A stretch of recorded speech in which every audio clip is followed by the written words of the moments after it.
Nama saya Abdul Muti dari jurusan Administrasi Publik 21 Universitas Muhammad Natsir Bukit Tinggi.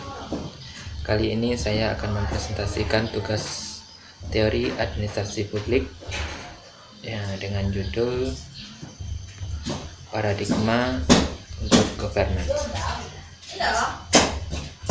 Sebelum kita memasuki apa itu paradigma good governance, sebaiknya kita mengetahui apa itu paradigma. Secara umum, paradigma diartikan sebagai satu cara kita memandang sesuatu atau point of view, sudut pandang atau keyakinan atau belief. Dua, cara kita memahami dan menafsirkan suatu realita. Ketiga, paradigma itu seperti peta atau kompas di kepala kita. Kita melihat atau memahami segala sesuatu sebagaimana yang seharusnya. Apa itu governance? Governance diartikan sebagai mekanisme, praktik, dan tata cara pemerintah dan warga yang mengatur sumber daya serta memecahkan masalah publik.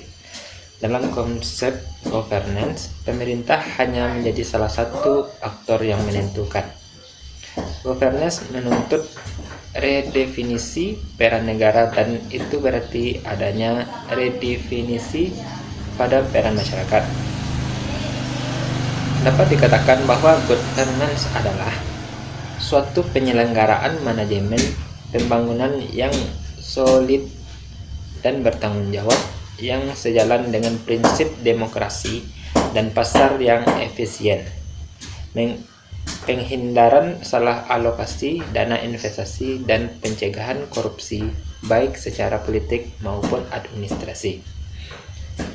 Pemerintah atau government dalam bahasa Inggris diartikan sebagai the authoritative direction and administration of the affairs of men or women in a nation, state, city, etc.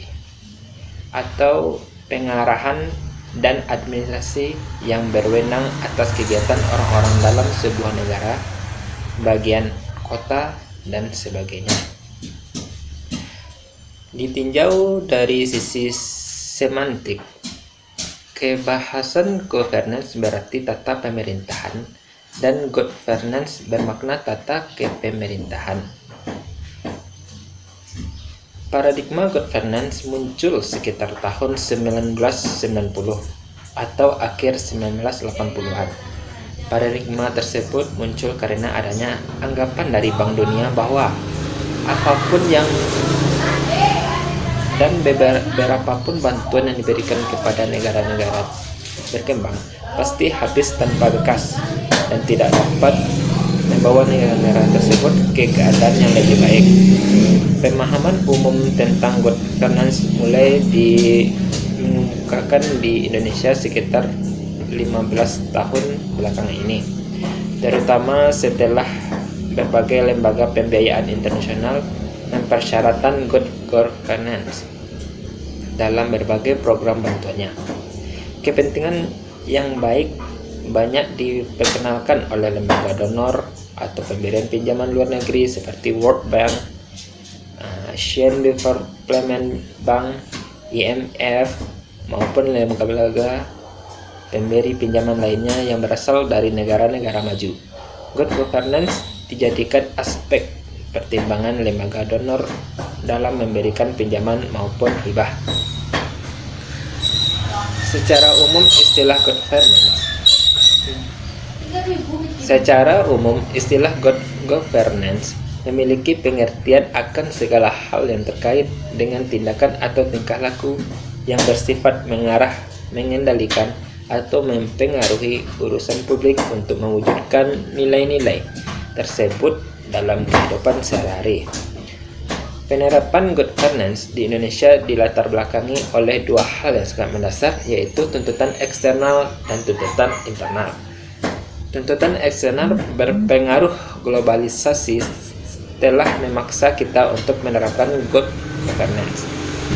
Sedangkan tuntutan internal Masyarakat melihat dan merasakan bahwa salah satu penyebab terjadinya krisis multidimensional saat ini adalah terjadinya use of power yang terwujud dalam bentuk KKN atau korupsi, kolusi, dan sportisme, dan sudah sedemikian rupa mewabah dalam segala aspek kehidupan.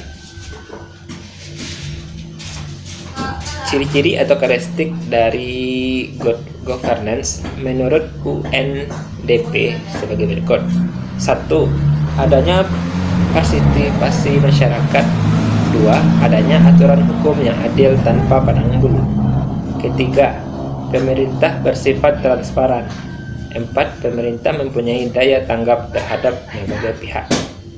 Kelima, pemerintah berorientasi pada konsensus untuk mencapai kesepakatan. Penerapan prinsip keadilan. Ketujuh, pemerintah bertindak secara efektif dan efisien. 8. Segala keputusan dapat dipertanggungjawabkan kepada publik atau bersifat akuntabilitas. Ke-9, penyelenggaraan pembangunan bervisi strategis. 10. Adanya kesaling keterkaitan antar kebijakan. Adapun prinsip-prinsip, ciri-ciri atau karakteristik good governance menurut masyarakat transparansi Indonesia atau disingkat dengan MTI. Ada 9 macam sebagai berikut. 1. Partisipasi masyarakat.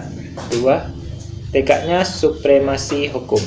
Ketiga, keterbukaan informasi pemerintahan kepada publik.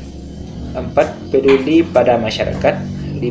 Berorientasi pada konsensus. Ke-6. Memperhatikan kesetaraan.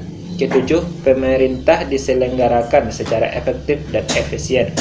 Ke-8. Keputusan yang diambil bersifat akuntabilitas. Ke-9. Visi pembangunan strategis. Baiklah, hanya itu materi untuk tugas teori administrasi publik.